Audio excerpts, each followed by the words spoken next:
All right, man, here we go. Let's do this. Teaching a Rockstar podcast. And let's keep one thing in mind. Today is a special day. It's the reason for the season. All those lights you see in your neighborhood, all the people singing Silent Night, holding a candle. You know why, brother? Because today's my birthday. No. Yes. Stop. I grew up thinking all this activity was just for me. What's today, 28th? What's that? What's today, the 28th? Yeah, baby. Today is a holiday. Well, it's el Día de los, well, you're in Texas, man. El Día de los Inocentes. This is April Fool's Day in Spain. Really? Man, putting some education on me this morning. I'm going to have to write some of this stuff down, brother. Well, you know, it's like every culture has their own thing, you know? We have April Fools, and now we have this December 28th. Yeah. Happy birthday, bro. Thanks, man. 45. 45? Yeah. Oh, my gosh, man. I know. Tell me, how old are you? I am 42, man, but not this. I don't have the same hair, man. What do you do, man? I tell you what, brother. This. Look at this. This is some serious business going on today. It's all about the hair, dude. I had hair like that, similar. I show you a picture, man. And I cut it off when I came to Miami because they told me, "Oh, it's too hot over here" and all that. Right. So I cut it off, and I'm like regretting it because I like my hair, my wavy hair, my rocker hair. Yeah. All right, here we go, man. Let's kick it off. Teaching a Rockstar podcast. We have Juan Ito joining us on the show today. What's up? Gotta love it. Hey, coming up, we have Teaching a Rockstar events. We have some in-services we'll be doing in January. We'll be in Taylorville, Illinois. We'll be making our way to Missouri. Then also at the end of January, we'll be in Florida, Tampa, Fort Lauderdale, Jacksonville. We are coming for you. And then in February, we're back here in Texas, San Antonio, and Houston. Today on the podcast, Juan Ito, what do you hear about this guy? This guy is like a brother from another mother. I met this guy at an in-service in Florida, and right off the bat, we had so much in common just in our core belief systems about kids and teaching. And then we find out, I mean, and heck, we're the same height. We're both 6'4". inches, about 64 inches, so I just say 6'4". And then Brad Paisley. Everybody looks good online. And then and you know what? So Juan and I met. I was doing an in-service at a charter school, and he happened to teach there. And he was like, so it was me and Juan, and I think Matthew was on the road with me at the time. And then there was a bunch of women, and it was an elementary school, and it was a great day. I think it seemed like, correct me if I'm wrong on any of this, but it seemed like it was like your first day back from the summer. And so, it's that time where everybody, has to mix and mingle, and they haven't seen each other in a few months, and all that was going on. And then Juan and I got to spend some time chatting about kids and classrooms and kind of what we believe that we're there for. And we had a lot of similarities, and we both lived in New Jersey and then moved south. And so it was just a fascinating connection on so many levels. Both have a huge interest in music and passionate about it. And so we're going to spend some time today with Juan. Juan, how are you, brother? All right, man. I'm doing fine. No, yeah, man. There's a lot of things in common, man. I think you got 2 kids, right? That's right, yeah. I got 2 little ones, too. A boy and a girl. Uh-huh. A boy and a girl right here. Oh, no, everything. Your mom was a teacher. That's right. My mom's a teacher. Well, she was a teacher. She's right. way retired now. But yeah, my inspiration was my mom. My mom got me into thinking of following a teaching career. So yeah, and so now you currently teach where? Because you're no longer at that same charter school. You've moved on, and you're in a public school where? Yeah, I'm over at Color Ridge, Miami. Gulfstream Elementary is the name of the school. And then the Gulfstream Elementary, and then which school district is that? That's Dade County. Dade County. Yeah, that's a huge district, man. Oh, yeah. You'll be here for a little while if you come over to workshops. And you know what? I'll tell you what, doing my research, Dade County, there's a lot of similarities that we have in Texas with that school district, just in sheer numbers of schools and numbers of kids coming in and out of the district, constantly rotating populations. A lot of the same. And then, of course, with the funding challenges now, overcrowded classrooms. But I'll tell you, man, in my research on on that district, they have some exceptional leadership there that are really doing just great stuff with kids. And you know, it seems like, you know, a lot of school districts kind of lose focus of what this thing is all about because we get caught up in the challenges of the funding and what's required of us now in the classroom. But man, it's so refreshing to find districts like that one that really keeps kids at the forefront of the conversation. It's always about those kids. Love it, man. So that's good for you, man. In a good spot to teach, huh? Yeah. Oh, yeah. I mean, no, it's Miami. It's not at the freezing weather in New York City or Michigan or anything like that. I mean, that's a plus, you know. The other plus, I mean, right now I have a really great principal and assistant principal. They are really out there, like you said. You know, they're there to take care of the children and thinking of the children in mind first. Yeah. You know, before anything else. So I love what I'm doing right now. I'm doing second grade right now. I'm very happy. Very happy. And I tell you what, you know that it always comes to that leadership position, and you know, for me, I'm pretty good at my classroom. Like I can make it my domain. I really don't need a lot of support. I can shut my door, I can flip the switch, turn it on, and create that magic land that I need to teach kids. But good Lord, it's so helpful when you have a great principal in place that's supportive and in the hallways and keeping that, you know, that energy and the spirit and the vibe of the school alive. Man, I mean, absolutely. So huge. Make or break a school, man. Absolutely. The once in a while I'll break away from, like in recess. I'll take out my guitar and I'll do a song or something. We just learned last week that song "Pure Imagination" from Willy Wonka and the Chocolate Factory. Yeah.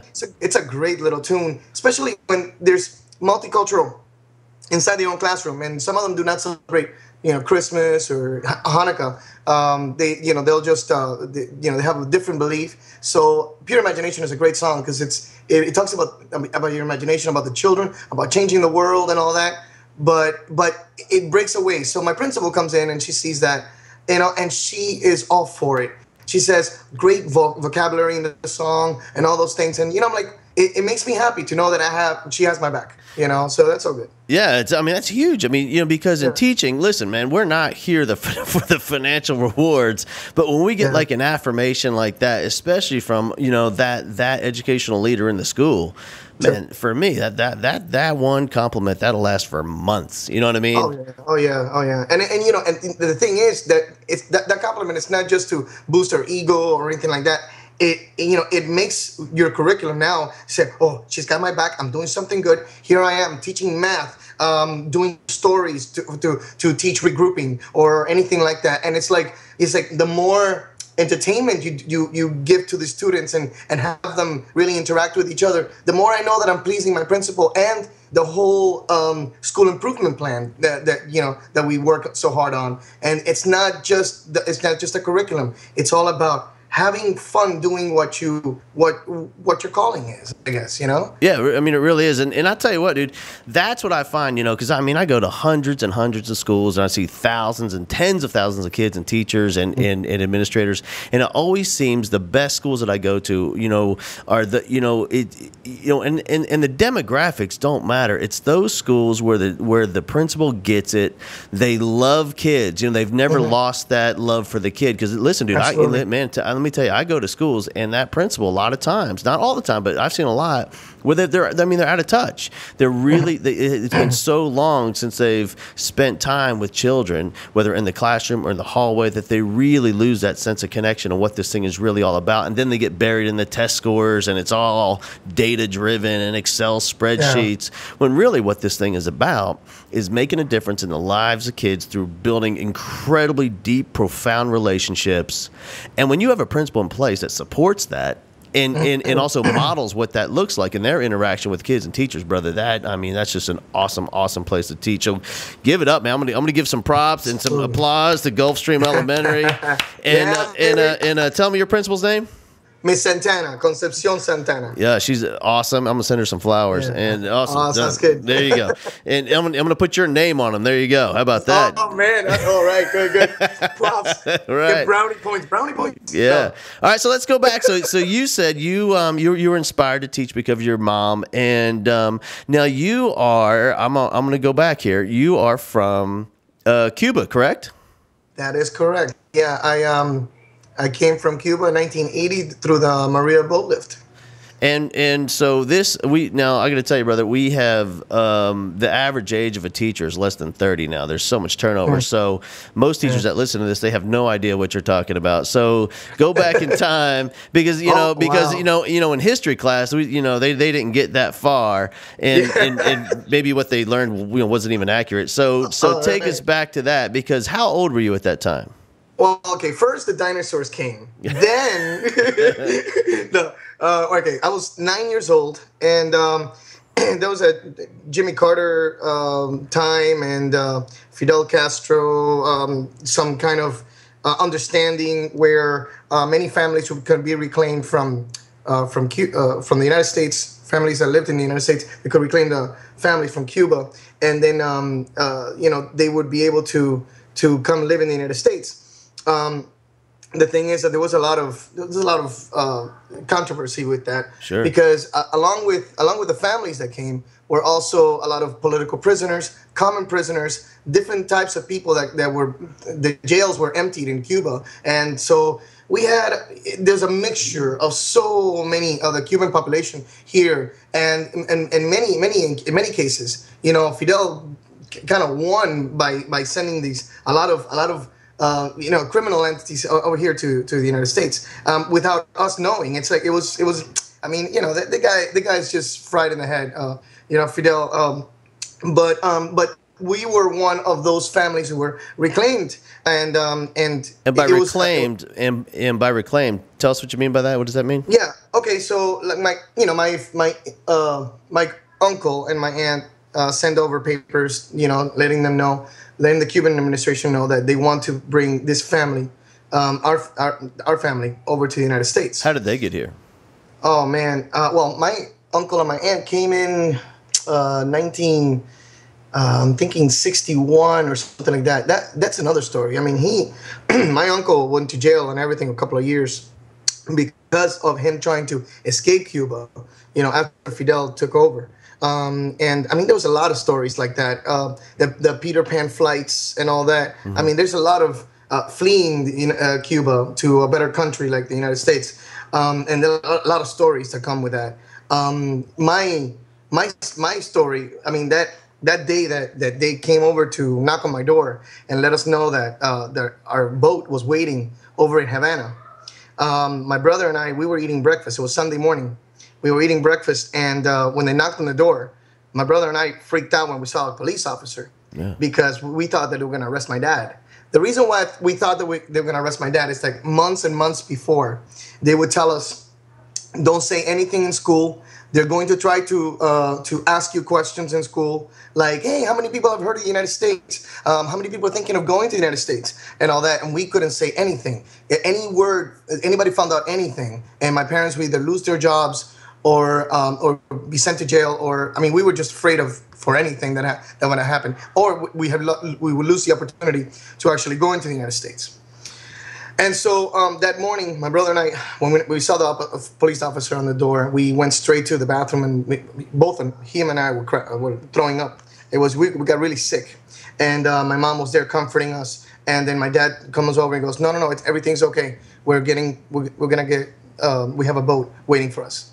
And it took us, and we went to the province, to the capital of the province, which is Santa Clara, La Villa. And then from there, we went all the way in a cab, all the way to Havana, where we waited a night. Then we waited 3 or 4 days. I mean, I think it was 4 days over in Mariel. Mariel is like a beach area where they would have like this huge concentration camp type of thing, where you would come in with clothes and you kind of come out, stripped down. My parents were searched all over. Luckily, there was a nice police officer that was at the other side of that door that took my mom's ring. Mm-hmm. And then when in the other side of the door, she kind of like snuck the ring back in her hand. Awesome. So there are people out there, with some amazing hearts, and even if they're living in a place where, such as Cuba, So I mean, even in the enemies, you might find a friend. Yeah. So it was really an impressive and and very moving, week for us, because my brother and I mean, we were, imagine the concentration camp having criminals in there too. It's criminals from the jails there and us, and so my parents had to stay up all night long, looking over. And my brother and I we were 8 and 9. There were kids there, babies and 1-year-old or 2-year-old, and all the way to whatever. I mean, there were older people there too. And so when you say concentration camp, kind of describe the setup of this place. Well, it was big camps, big tents, Yeah. huge tents. Where, let's say, for example, you had a bathroom which was a hole in the ground, and a wall on the sand. They call it el mosquito, because el mosquito is a mosquito, and there was lots and lots of mosquitoes. I mean, my brother came out of there with tremendous mosquito allergy. I mean, he was all like full of mosquito bites. Yeah. And I mean, and another thing was they would give us like a box of food, and I remember having rice with some kind of meat, and when you open up the box, you could find ants crawling over, so you have to like move the stuff to the side, or cockroaches, and just move it to the side and just eat. Yeah. I mean, especially when we were children, so my mom wanted to make sure that we would eat. So that was definitely a very emotional time. My mom left her whole family in Cuba. My dad's family was the one who were actually calling us from the United States to come over. So for my mom, it was tough. It's been tough. Yeah. My mom's her mom over there, and my aunt. So it was And one more thing, right before we left Sagua, which is our city.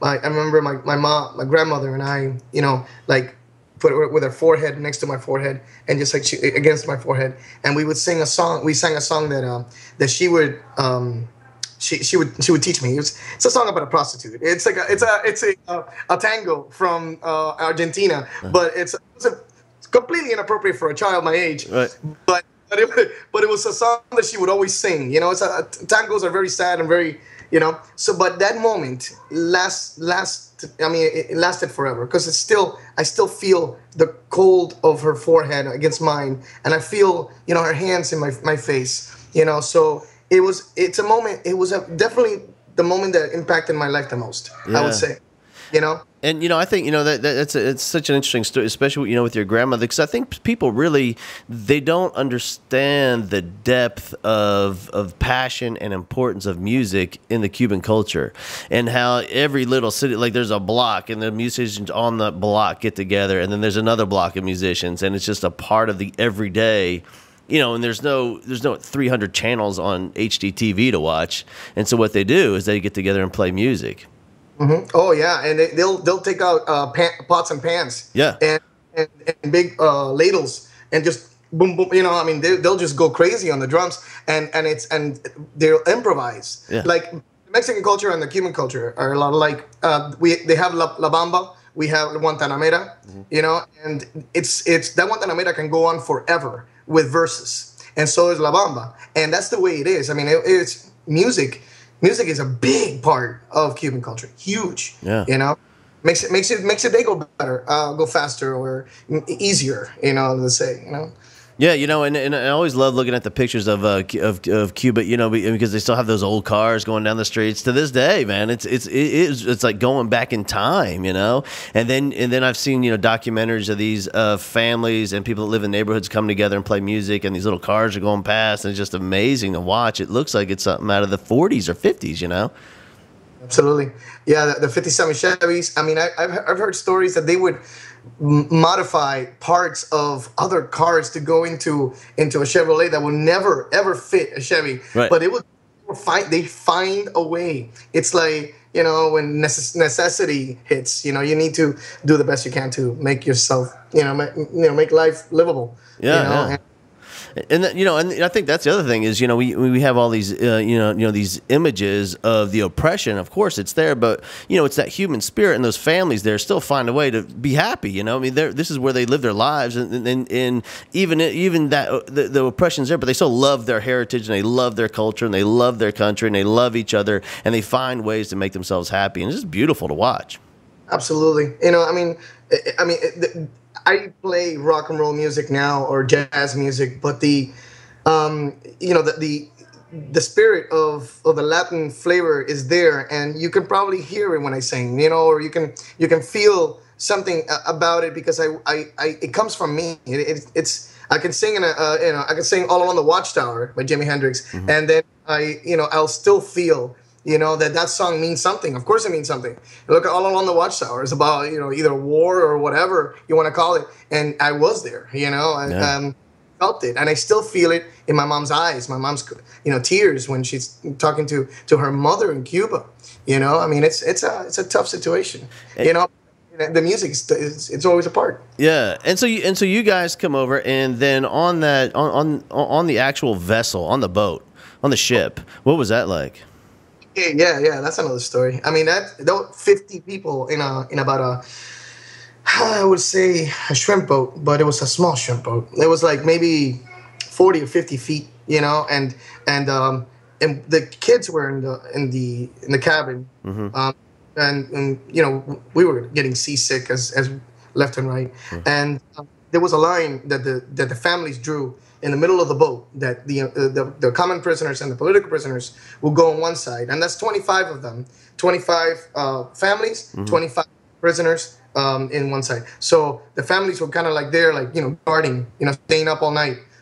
We got picked up. I think it was like at 11 o'clock or 12 o'clock at night. I remember being woken up to go to the boat, and so on the way over, halfway through it, there was a leak on the boat had a leak, and then they called for emergency, whatever. We were afraid that if you call, and we were still in Cuban waters, we had to go back to Cuba. Yeah. If we were over the international line, then the Coast Guard from the United States would come and pick us up. So we saw the lights, we didn't know who it was. And then when we saw the American Coast Guard, man, it was just unreal. So half of us went to the Cuban Coast Guard boat, and then the other half stayed on the boat. The leak wasn't bad enough to say, evacuate everybody. Right. So most of us stayed in the boat, and some people went to the Coast Guard. So we got to Key West, and from that moment on, I mean, I was here in Miami for like a couple of days, and then after that, straight to Jersey. How'd you get to Jersey? My uncle, another uncle of mine, he drove us all the way to Jersey. And once we got there, my uncle had a Dodge. I remember it was a Dodge 4-door sedan that he gave us, for my dad, and we had an apartment there that he had rented for us too. So we were like, he had set us up. We owe everything to him. I mean, he's still around, and he lives here in Miami. But he definitely changed our lives. I mean, if it wasn't for him, we wouldn't be here. Yeah. And so at this time, did you speak English? Oh no, man! I mean, nothing. And the ABCs all the way to baby M. So thank you is with a say thank you very much, Yeah. or yes and no, Yeah, and so you go to school, and so you go to New Jersey and enroll in school at what grade? Oh well, okay, yeah. So I'm in 4th grade then, and let me tell you, man, I am a 2nd grade teacher, so I see a lot of kids coming in from different countries, Spanish countries. Sure. From other places. We had a kid that came in from Africa last year, and I know that it is very, very difficult, because I was there. And, it's kind of weird to explain. It's almost like if you were abducted by aliens. You get to a ship, and then you hear gibberish because you don't understand a single word anybody's saying. Nothing. You're like, what is this? I mean, how can I communicate with these people? And it's no big deal because after a while, of course, you learn the language. But that initial shock is kind of impressive. Yeah. Luckily, though, we got here in June from Cuba, so we had a bilingual class during the summer, and in my school over in PS number 2, and it was cool because both teachers spoke Spanish, so we were able to communicate. But the students during lunchtime, the recess, they were talking to me, but we were like quiet. We didn't know what to do. Yeah, right.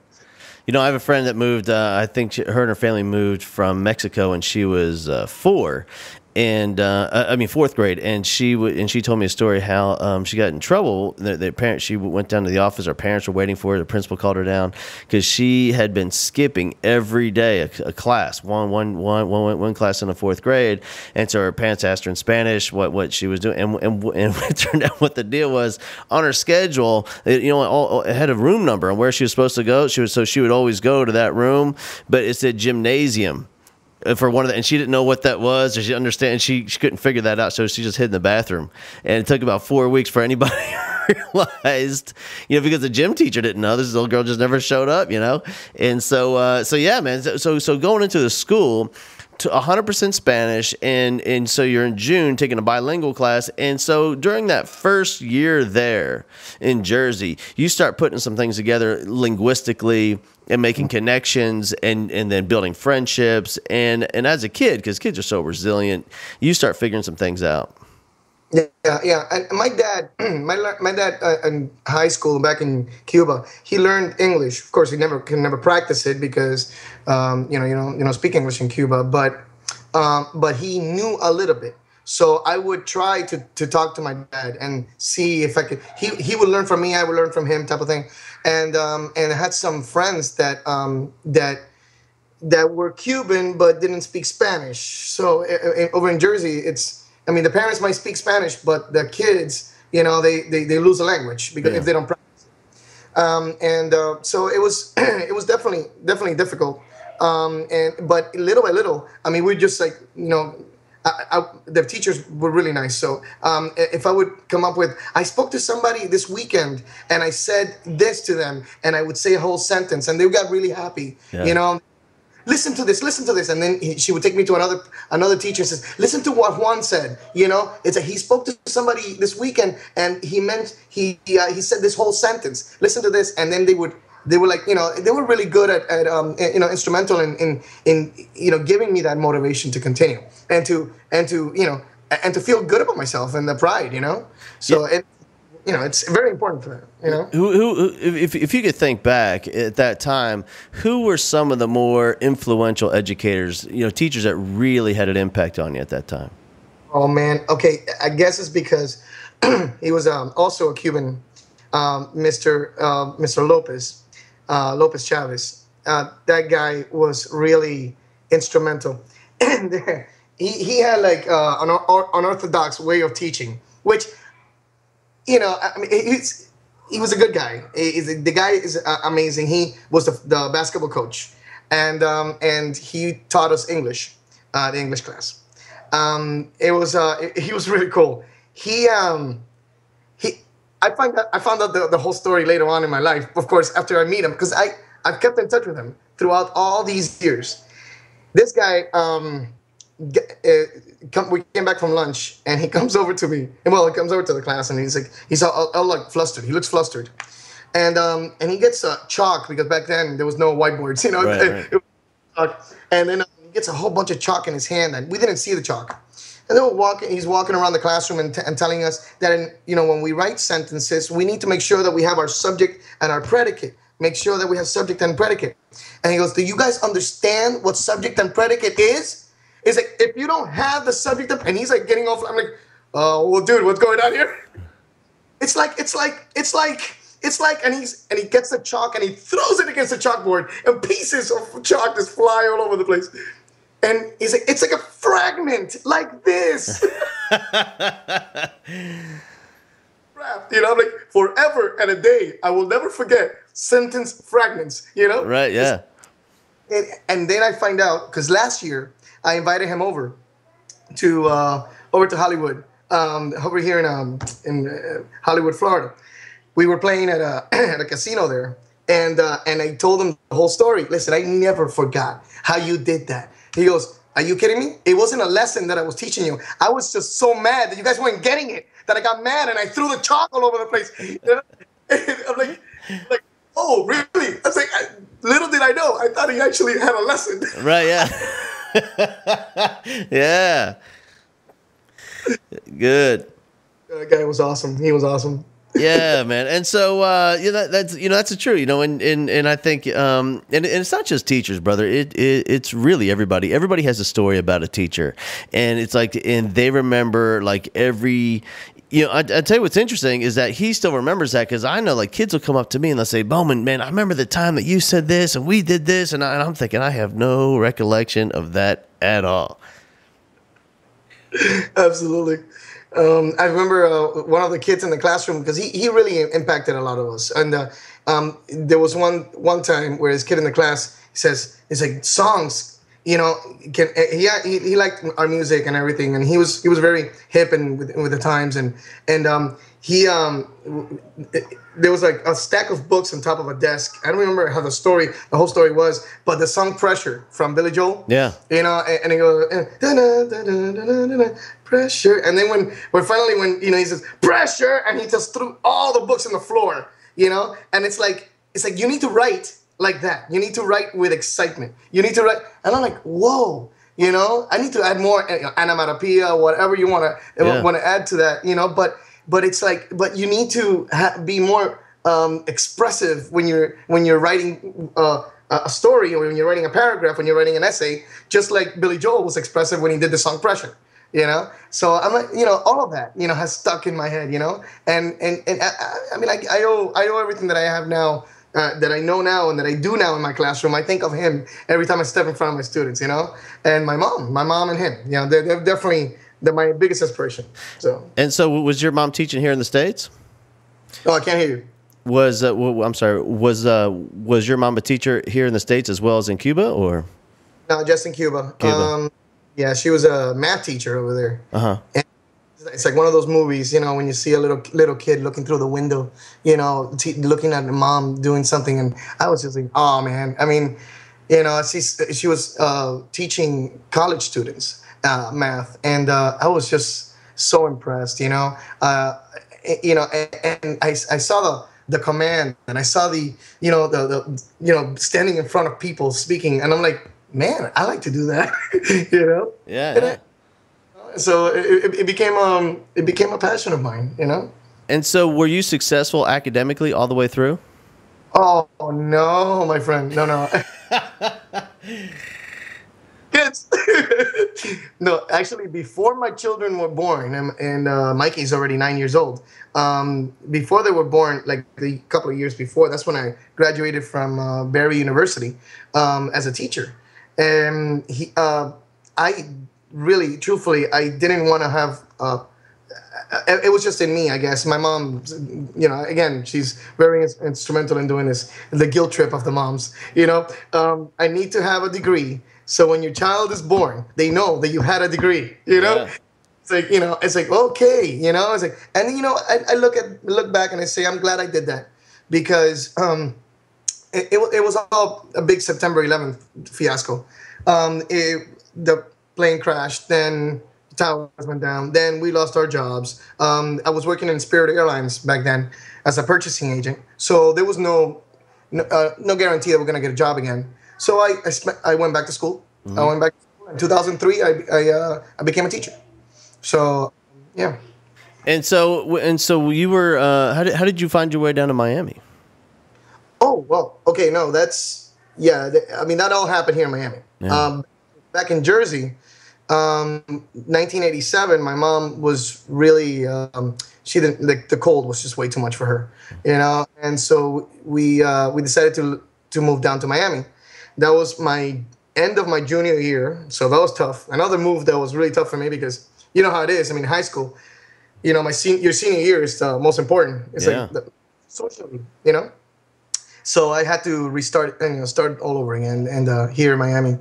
But looking back, I was very, resentful, for the move and all that. Of course, your parents, I was like, why'd you do this to me, And God works mysterious ways. If it wasn't for that move here, I wouldn't be here today talking about this or having the two little babies that I have right now. With my wonderful wife, and so I'm a very lucky man. And sometimes, what was that song from? Was it Tim McGraw? No, not Tim McGraw. Garth Brooks. Unanswered prayers. Yeah. That's that song. That's exactly what it is. It's like, don't, just because God didn't answer your prayers doesn't mean that it, at that moment, here you are now, I'm living unanswered prayers. It's all perfect, man. I mean, and it's so hard to remember, and regardless of your belief system, and the religion or non, that I mean, the universe is a perfect place. It always works out just exactly like it's supposed to. Absolutely, absolutely. And so you start teaching in 2003, correct? 2003, yes. And then talk to me about when you first stepped in front of the kids for those first moments. How'd it go for you? Wow, man. Okay, I was teaching second grade again, and second grade has seemed to be like the theme of my teaching career. But that was interesting. I was put into a little closet-looking classroom. I mean, it was a small little thing, but I needed to make the best of it. This is the beginning of my new career, And I stood in front of them, and my school was different. Clark Pepper was teaching through literature instead of through the Basel. Mm-hmm. And it was really interesting because I had to really come up with my own plans instead of looking at a manual, and what day 1, day 2, day 3. I had to actually make my day 1, day 2, day 3. So kind of similar to what we're doing in Common Core now, and so it was interesting because I thought that I was gonna have a Basel in front of me and it was gonna be easy for me, but I stepped up to it and it worked out. I really can't say that I had a hard time my first year. I think it was very memorable, and I think I remember it well as a year that really defined my career as a teacher. Yeah. I think just because I guess I talk to so many teachers, I can kind of tell personalities, and it seems to me that although the first year is always a challenge, but for you, I have a feeling that it was pretty natural. I mean, you fell in love with the kids really quick, and then it was like those instant relationships, and you couldn't wait to see them the next day. I feel like you're probably one of those guys. I do, man. And and I take them all personal, man. I mean, all those kids, it's like everything they do, who they are, how funny they are, the things they say, they become part of your life, man. I mean, even if for the first moment I said, these are going to be my kids. I just adopted 22 children, these are going to be them. This is going to be them for a whole year. I'm probably going to spend as much time as their parents, spend with them, 8 hours a day or whatever it is, And, so I need to make their lives, I need to be a parent to them, aside from being a teacher, So I saw it as a calling. I didn't see it as an educator solely. I saw it as a parent and educator, So I kind of, my wife tells me, you got to leave school at school, when you get home. But I feel like I take their problems home with me, So I kind of, it's a different feeling for me, I guess. I've always been like that, and I guess that's what it is. That it's the personality of the person. You can be a teacher and just be a teacher and just leave everything in school. But and many teachers are like me, in that sense. They have an emotional connection to the children, either one way or the other.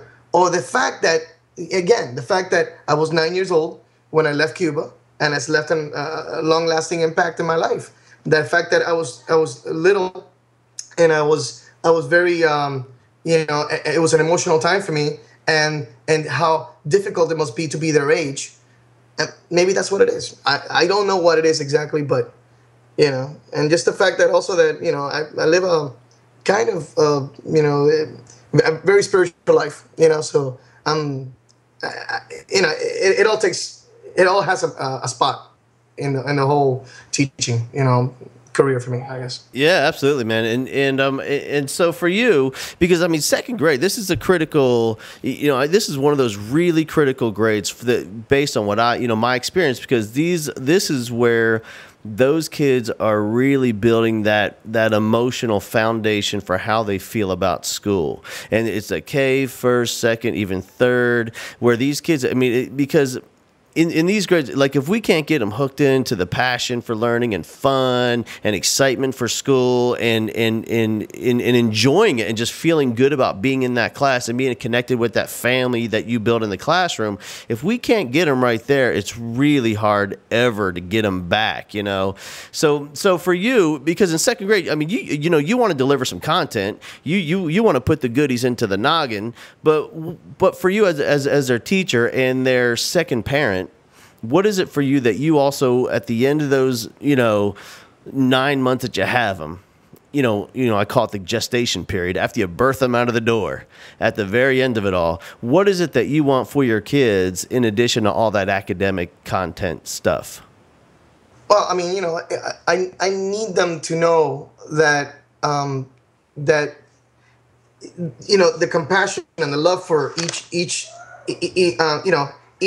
of them, to each other, just the fact that, when you become a family, like you say, and, these 22 students or whatever number that you have in your classroom, you shouldn't isolate each and every one of them. We're all a part of a big family. You can never say to one child in your house, oh, I wish you could be more like him. I wish you could be more like her. We're a unity. We're together, and if we can all leave together, knowing that, hopefully when they go to another class, even if they're separate from each other, they will take that with them, and they'll find bonds with other students, and maybe what Mr. Gill said, will stay with them. That's just my hope. There's a lot of, again, and I don't want to make this a political thing or like big thing, but there's a lot of crap going on in the world right now. Yeah. And you need, there's more than education right now. I mean, when this thing happened with the children the other day in Connecticut, the moment that right after lunch, my second graders, I'm not going to tell them what happened, obviously, but I told them, listen, I want you to all understand something. I am a parent to you. I am your father. I am your mother. I am your grandmother. I am whoever you want me to be in your family. If you ever need anything from me, if you need to tell me something, that you're feeling bad about something or that, something that you, that's hurting you or anything like that, you need to let me know throughout the day. Please let me know. Be open to me and be honest with me with anything you do, and hopefully if they learn to do that when they leave my classroom at the end of the nine months and 9 months there, hopefully they'll be able to be honest with their teachers, if there's something going on at home that we don't know about, because sometimes families can be, might have some issues, but we never know that the child is suffering, That's why you have a counselor. That's why you have a psychologist. That's why we're able to intervene at that moment, and move on, and never let it get to the point that you say, wow, I remember that kid, and I remember he had problems, but like here he is in high school, and he's like, oh man, he just shut up a school or something. We could probably do something now, intervene now, and if you see any problems with any child, just be aware of it, be aware of their situation, by just having conversations with them. How was your weekend? All of us, you never know what comes out of that kid's mouth. And if it does, and if something tough comes out, you say, I'll talk to you in a little bit, and I'll pull him to the side, go, hey, is everything okay? Stuff like that, it makes a huge difference knowing that they have somebody that's going to listen to them. Because what if their parents are having arguments at home? He can't talk to any of them. But what if you are the one that you can listen to and think, well, okay, you know what? I'm going to send you over to a friend of mine so you can talk to them, the counselor. And then the counselor will sit with them and talk. And that's what the whole school is all about. That's what the whole idea of being a teacher, I think it's all about. It's not just, again, not just a curriculum.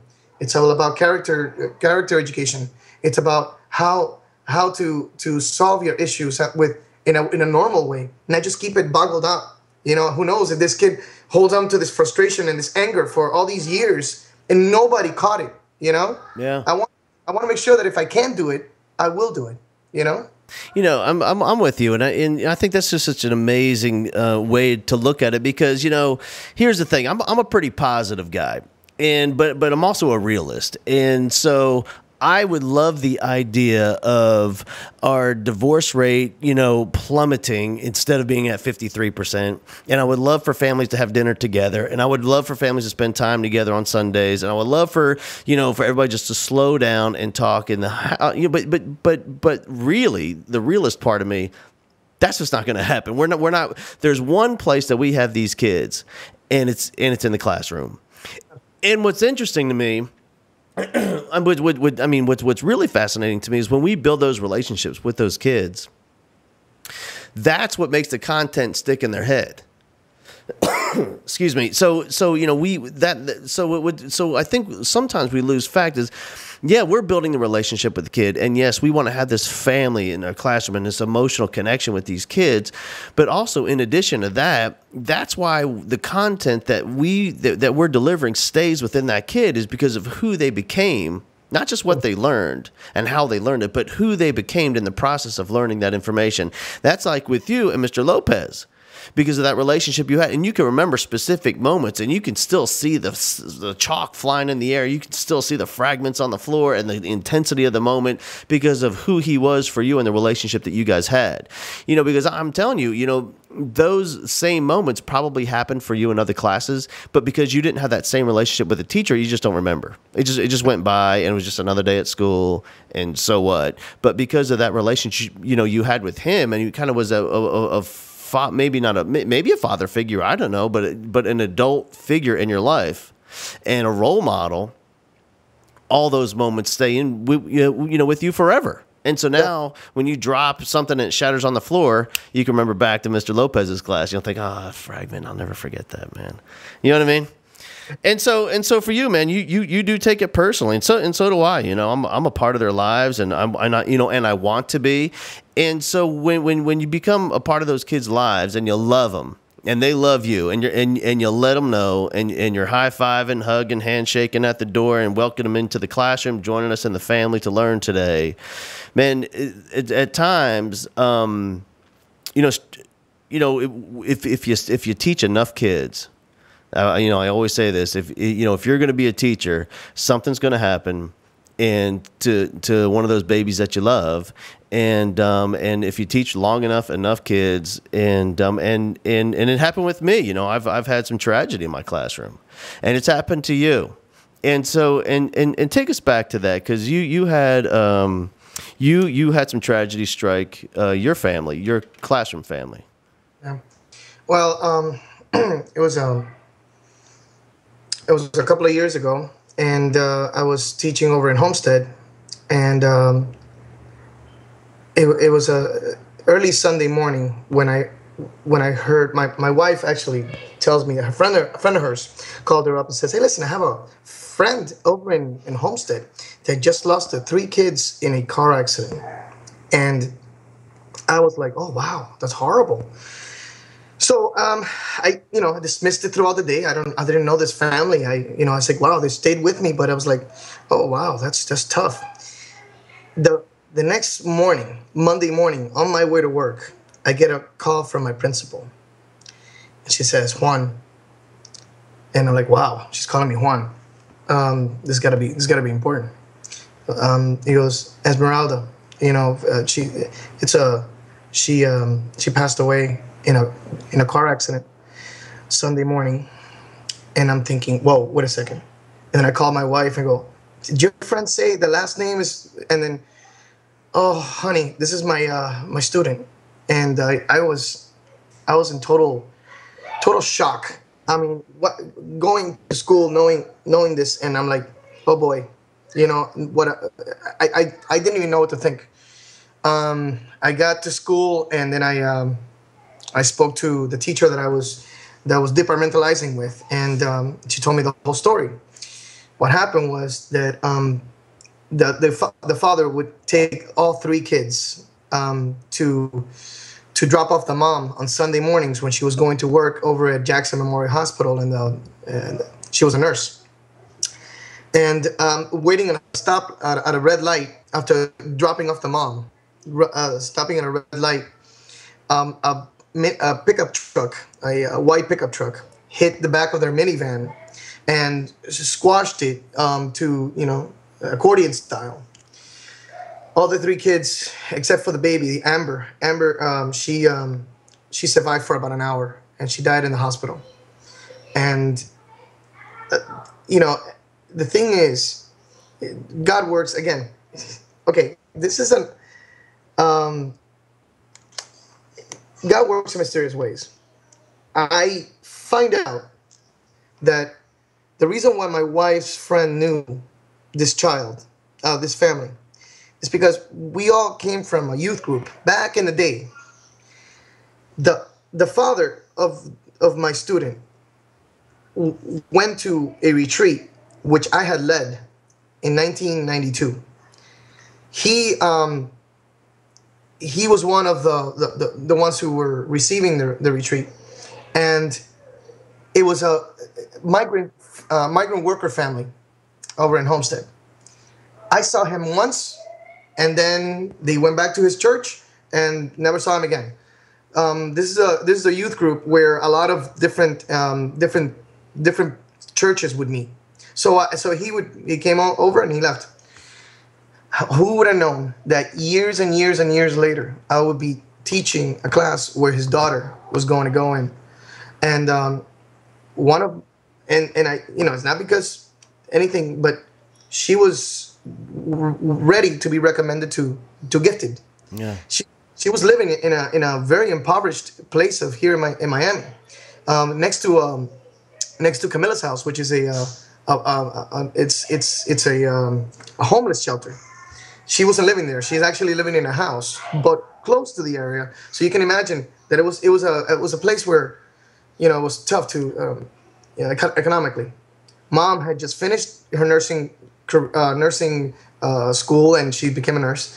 Dad had a great landscaping business. They were ready to move out of the area. They were doing something for themselves. They were changing their lives around, and to have all three just disappear just like that, it was extremely, extremely painful. And as a teacher, the worst moment that I experienced right after that was about 2 or 3 months later, and after grief counselors for the children, and you can imagine the whole thing. 3 months later, I'm walking these kids to PE, and one of the children gets off the line, and I said, "Get back in line, get back in line," and he turns around and he's crying, he's got tears. And I mean, he's just bawling, and he says, and gives me a hug and says, "I miss her." Oh my God, Yeah. That definitely that left such an impact in my life. It was I never forgotten it, and I guess I found closure in writing a song, the song "Open Blue." Mm-hmm. And when I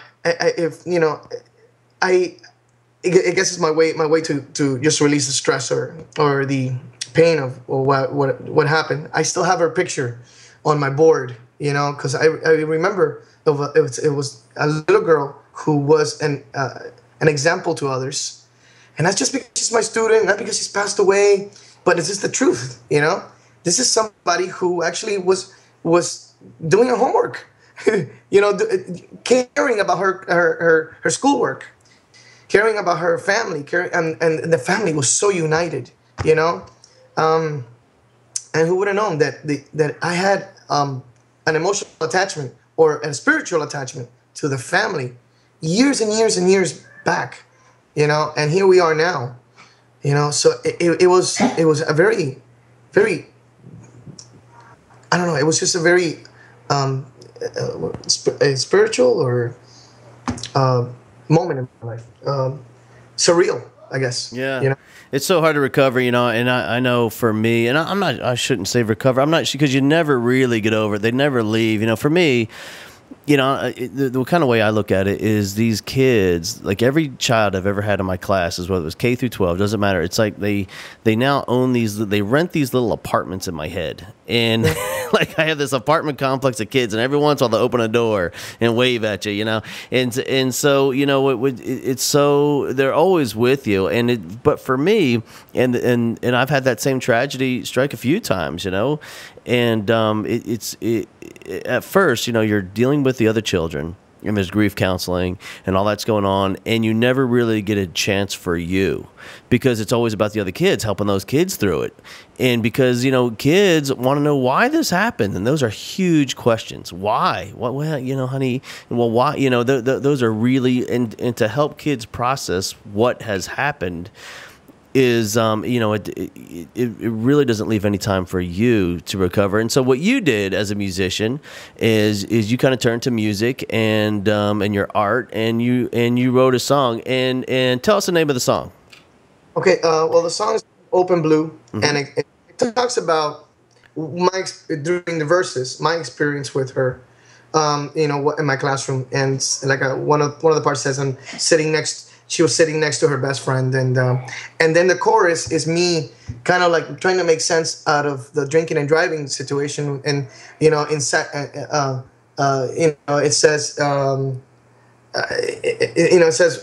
you know, asleep behind the wheel, you know, I was at home when my little angels flew into the open blue, you know, and I know there's nothing I could do, because it wasn't my family. I was taking care of my family here. But then my other family, like you said, you know, they're having their own situation, which is horrible. And I would never, you know, I would wish that God would never, you know, have that a situation happen to me. And, you know, but I can't, you know, I can't stress enough the fact that it was a big part of me. And then, you know, the second verse talks about how, you know, I taught, I prayed, I loved. I even read your words. You were headed to the top before your life came to an end. And now I kiss my children every time they go to bed, and worship every moment, every second spent with them, you know.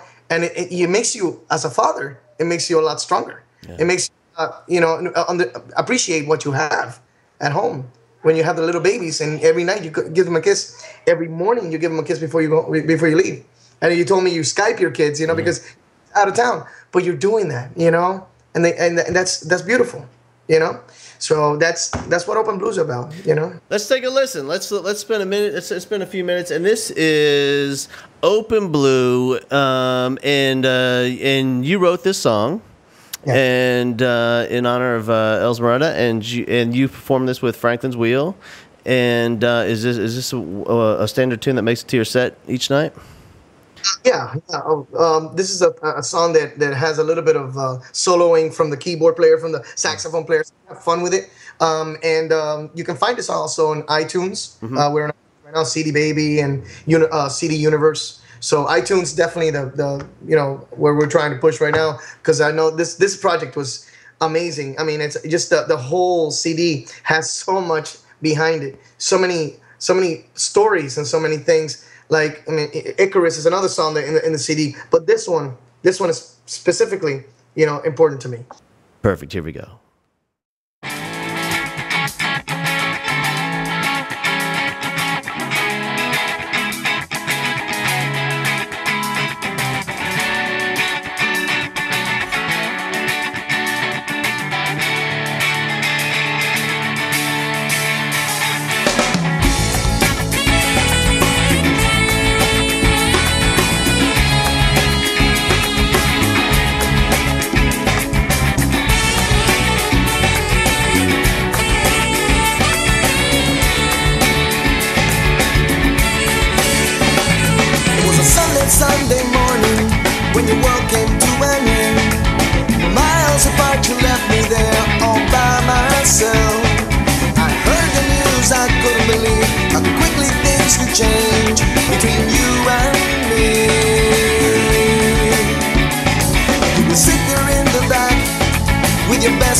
side.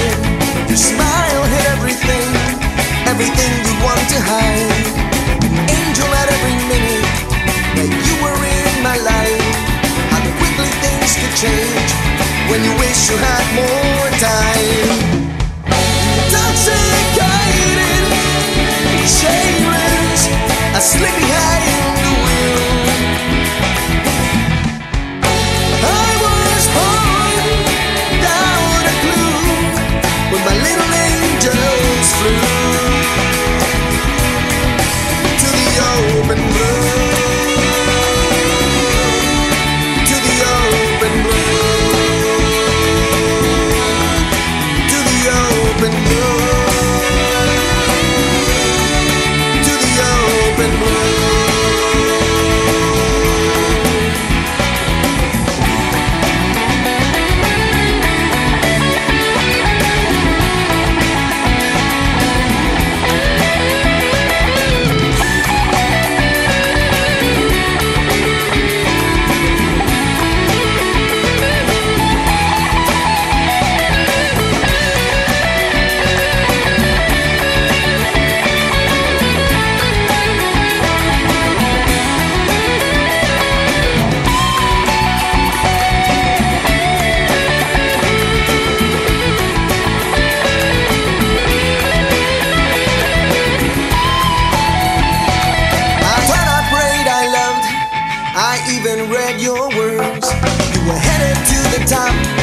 Before your time came to an end, you live your love but not enough. How quickly things can change when you don't learn from your mistakes. Life can be so empty when you don't want what you get. A moment that you waste could be a lifetime of regret. Now I kiss my children every time they go to bed, and worship every moment, every second spent. Intoxicated and shameless, I sleep behind the wheel. I was home without a clue when my little angels flew to the open blue.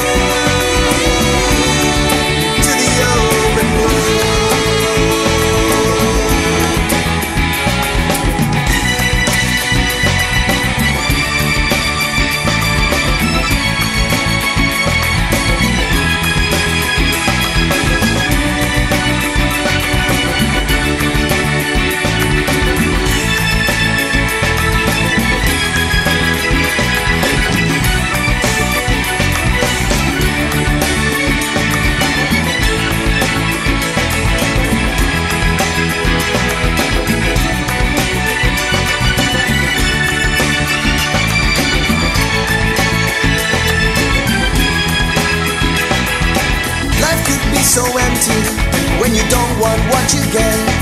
A moment that you waste could be a lifetime of regret. Now I kiss my children every time they go to bed, and worship every moment, every second spent. Intoxicated and shameless, I sleep behind the wheel. Home without a clue when my little angels flew to the open blue, to the open blue.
Yeah.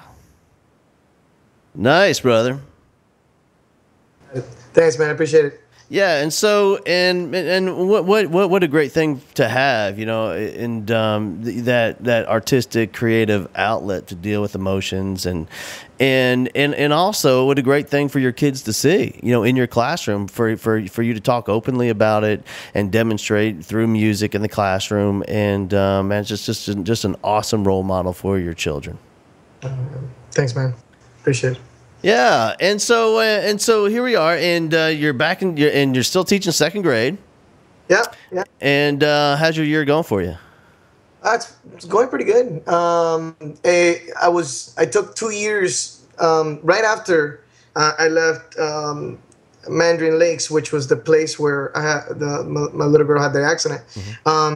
Then I went to 2 years to teach music at Pinecrest Academy Charter School. Sure. That's where you went, and then I'm back. I'm back at Dade County Public Schools at teaching second grade. So the change was a little bit weird. The Common Core, the new standards, the new that's going on all over the whole nation now. Sure.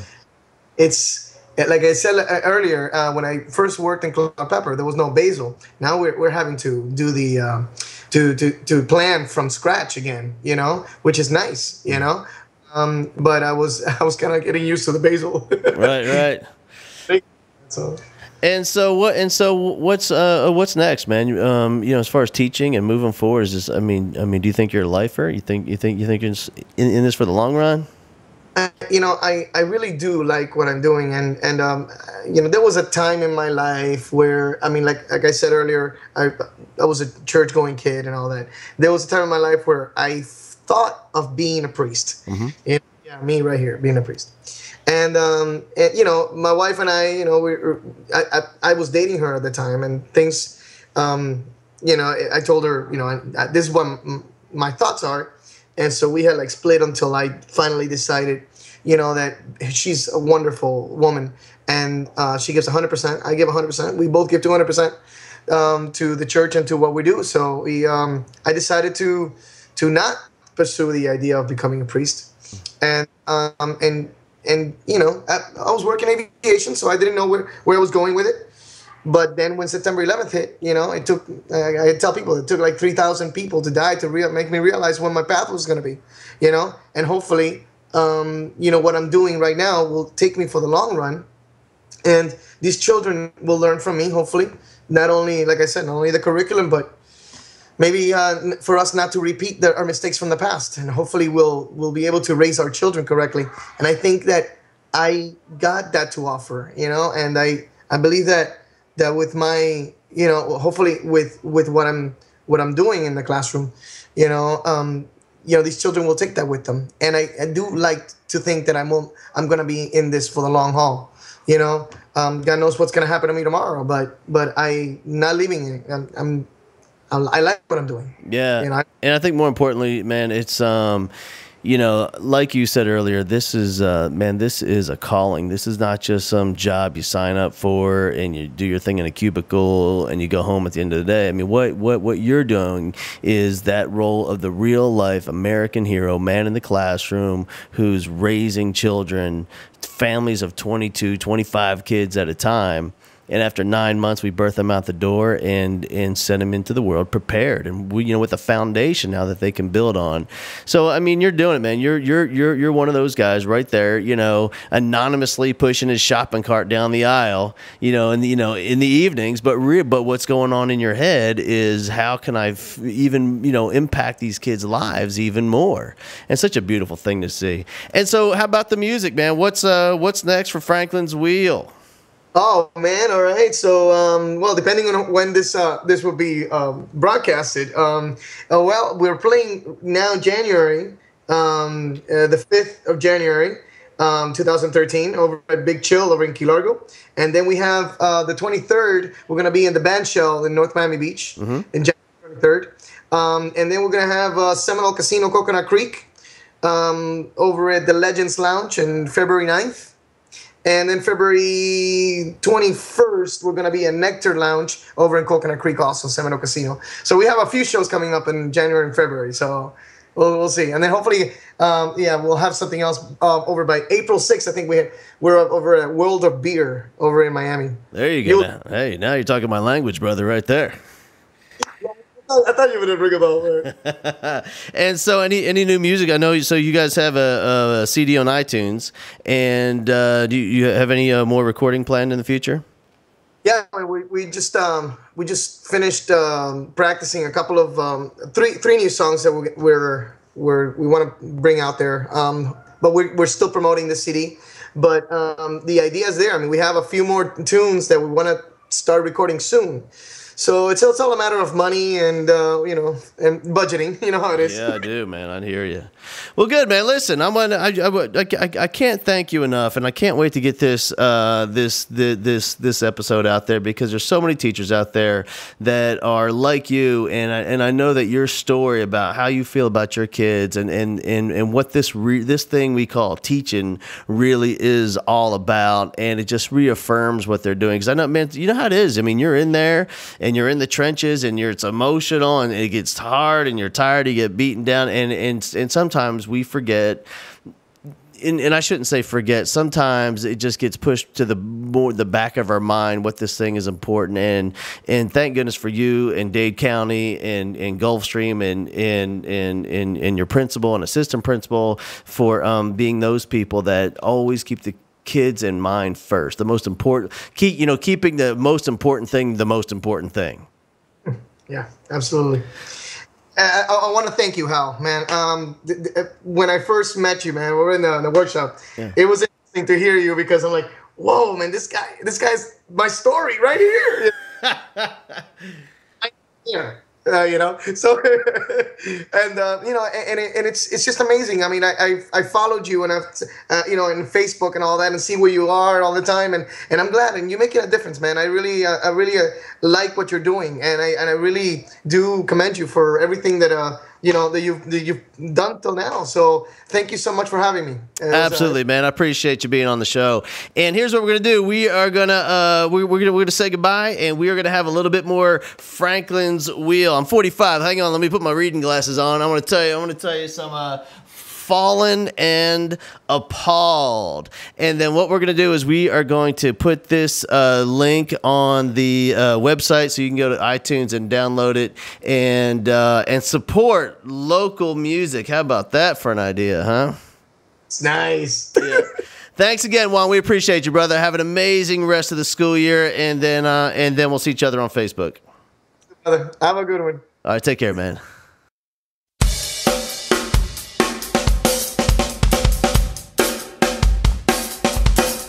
Wait a minute,